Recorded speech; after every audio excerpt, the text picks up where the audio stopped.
एक बार अर्जुन ने बड़ी जिज्ञासा पूर्वक प्रभु भगवान श्री कृष्ण से कहा, हे प्रभु, मैंने आषाढ़ माह के शुक्ल पक्ष की देवशयनी एकादशी का सविस्तार वर्णन सुना है। अब आप मुझे श्रावण माह के कृष्ण पक्ष की एकादशी की कथा सुनाने की कृपा करें।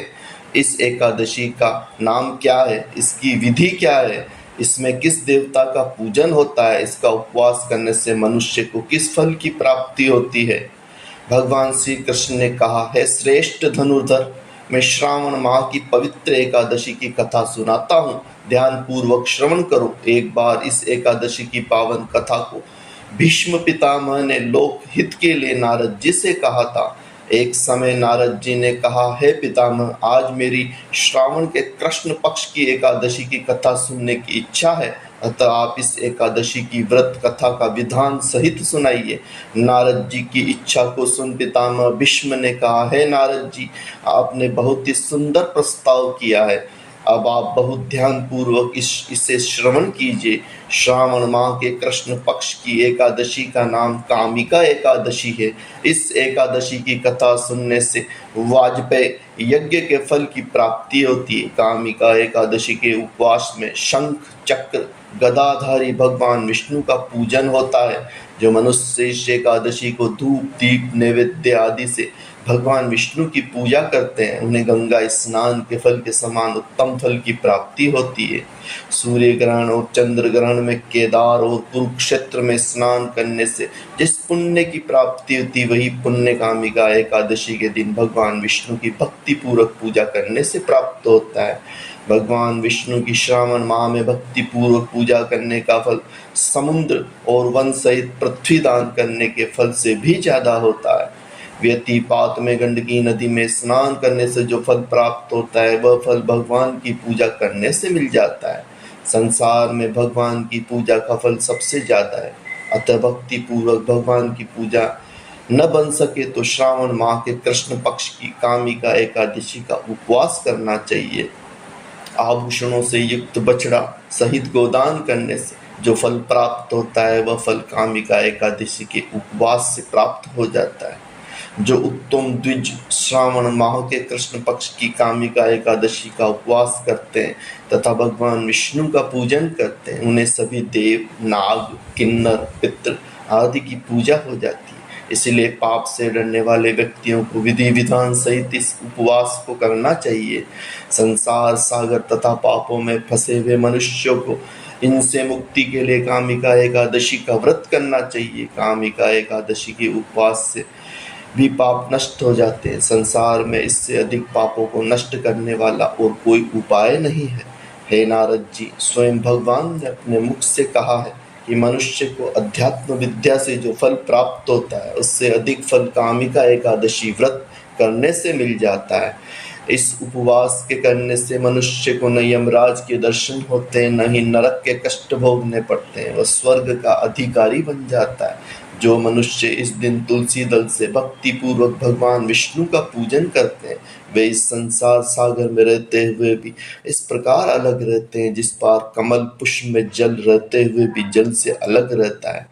तुलसी दल से भगवान श्री हरि का पूजन करने का फल एक बार स्वर्ण, 4 बार चांदी के दान के फल के बराबर है। भगवान विष्णु रत्न, मोती, मणि आदि आभूषणों की अपेक्षा तुलसी दल से अधिक प्रसन्न होते हैं। जो मनुष्य प्रभु का तुलसी दल से पूजन करते हैं, उनके सभी पाप नष्ट हो जाते हैं। नारद जी, मैं भगवान की अति प्रिय श्री तुलसी को रोज प्रणाम करता हूँ। तुलसी जी के दर्शन मात्र से मनुष्य के सभी पाप नष्ट हो जाते हैं और शरीर के स्पर्श मात्र से मनुष्य पवित्र हो जाता है। तुलसी जी को जल से स्नान करने से मनुष्य की ये सभी यम यातनाएं नष्ट हो जाती है। जो मनुष्य तुलसी जी को भक्ति पूर्वक भगवान के श्री चरण कमल में अर्पित करता है, उसे मुक्ति मिल जाती है।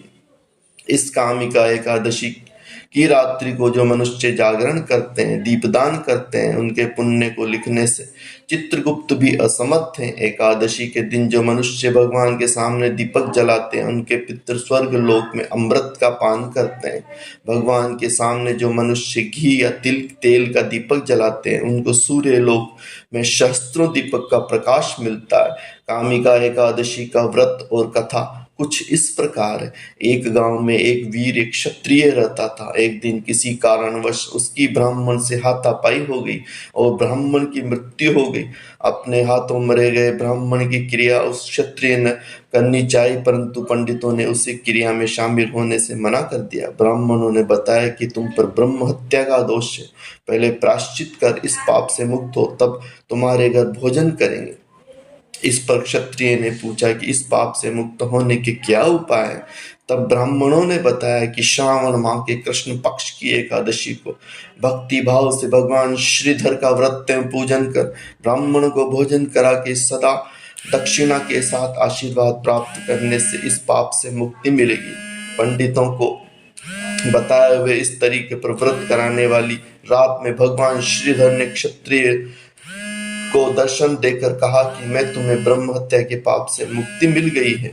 इस व्रत के करने से ब्रह्म हत्या आदि के सभी पाप नष्ट हो जाते हैं और यह लोक में सुख भोग कर प्राणी अंत में विष्णु लोक को जाते हैं। इस कामिका एकादशी के महात्म्य के श्रवण एवं पठन से मनुष्य स्वर्ग लोक को प्राप्त करते हैं।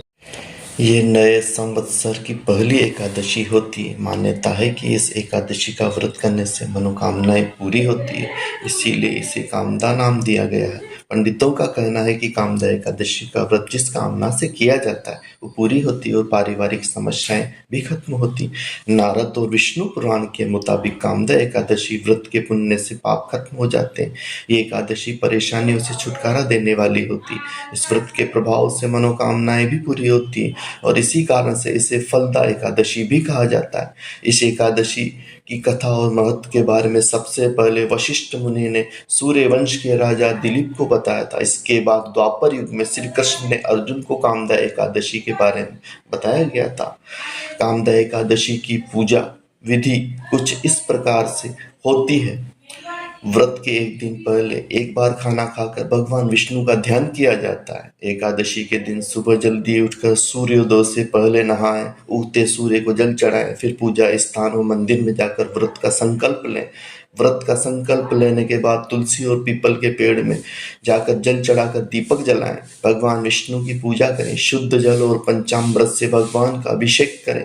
मोली, यज्ञोपवीत, चंदन, अक्षत, अबीर, गुलाल, हल्दी, फूल और तुलसी पत्र चढ़ाएं। कमल, गुलाब, परिजात व वैजंती के फूलों से पूजा करें। भगवान को धूप दीप दर्शन करवाएं और कथा सुने।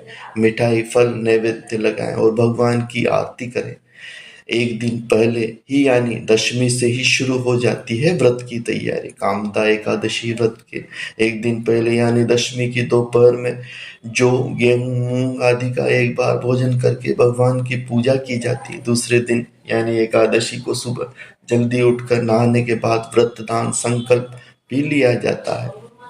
पूजा करने के बाद कथा सुनकर श्रद्धा अनुसार दान किया जाता है। इस व्रत में नमक नहीं खाया जाता। सात्विक दिनचर्या के साथ नियमों का पालन करके व्रत को पूरा किया जाता है। इसके बाद रात में भजन कीर्तन के साथ जागरण किया जाता है।